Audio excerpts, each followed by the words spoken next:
So Android leverages Linux user management to isolate apps. Yeah, so this approach is different from user management in traditional Linux environments where multiple apps are often run by the same user. But here, Android creates a unique UID for each Android app and then runs the app in a separate process. So consequently, each app can access its own resources only. And this protection is enforced by the Linux kernel.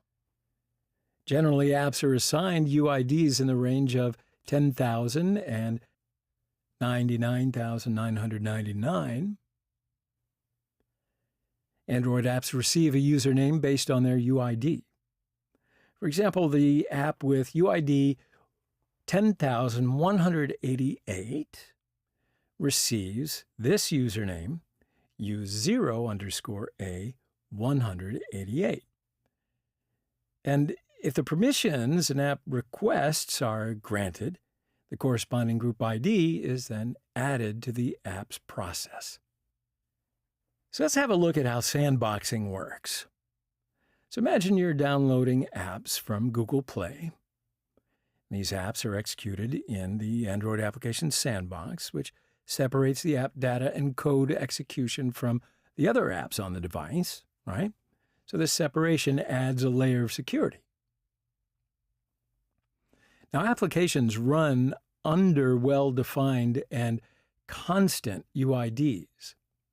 Android does not have the traditional /etc/password file, and its system UIDs are statically defined in the Android file system config header file. Application UIDs are also written to the data system packages list file. Additionally, each application is given a dedicated data directory, which only has permission to read and write to.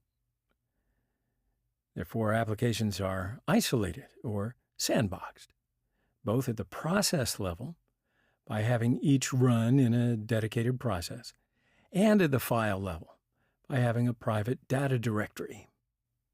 So this creates a kernel-level application sandbox, which applies to all applications, regardless of whether they're executed in a native or virtual machine process.